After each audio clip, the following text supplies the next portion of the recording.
Many years ago, the issue of the impact of heat, particularly on labor, agricultural labor, was becoming evident.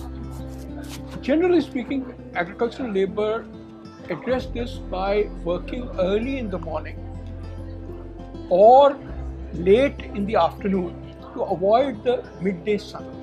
But what has happened is that over the years, the temperatures have gone up. Consequently, even when they're not working in the fields and they're going home, they need to remain cool. So, what I did was to help the local labor was to provide fans. About 7 or 8 people to whom I provided fans. The problem was that at the peak time when they needed the fans to work, there was no electricity. That kind of taught me that fans alone are not the issue, but the availability of electricity is also an issue. Now, I am basically a solar nerd. So, what I started looking at is the fact that whether in today's day and age, whether these people lived in homes where you could set up solar home systems, solar rooftop systems, to be able to provide electricity for the fans. The key issue is having adequate battery storage. Battery storage is expensive, but the emphasis is that in all of these issues, you need a systemic answer.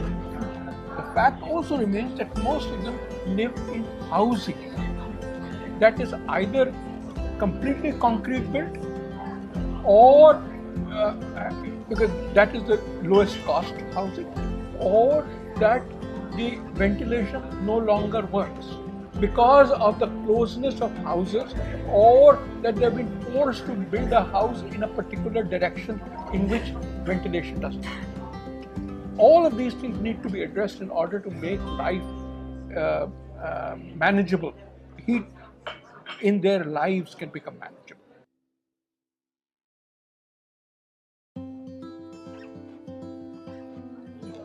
So, several years ago, we focused on developing the Indian Cooling Action Plan. And at that point of time, what we looked at was there were different categories of people. Obviously, the very rich, we are seeing air conditioning becoming more and more, it penetrates more and more. What we are also seeing is that the income levels at which air conditioner input is occurring has been reducing. But there still remain the vast majority of people in our country who cannot afford air conditioners. And consequently, they have to look at fans, they have to look at coolers. But most importantly, we need to have houses where they can have temperatures which are comfortable. This issue of linking the temperatures in which people live to the housing has become amazingly important as temperatures have risen. It is important, therefore, that the rationale for making the business, making the building codes more and more mandatory rather than voluntary becomes important.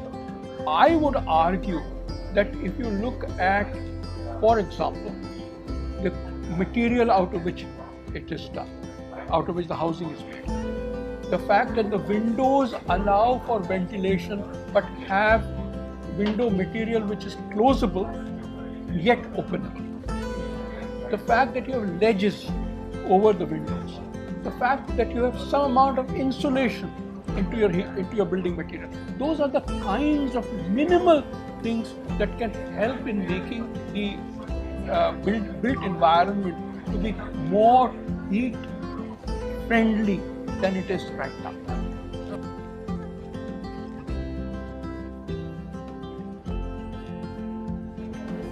So,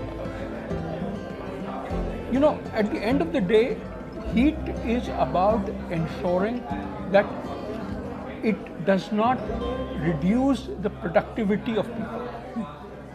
Right now what we are seeing is that across the board, whether it is productivity in agriculture, we are seeing, for example, that the productivity of wheat in the Punjab is increasing. From personal experience, I can tell that because of late rains, I'm not able to harvest paddy, which is coming late in the season, and therefore the yield is decreasing. We are seeing, for example, that the collection efficiency of banks is decreasing as temperature increases.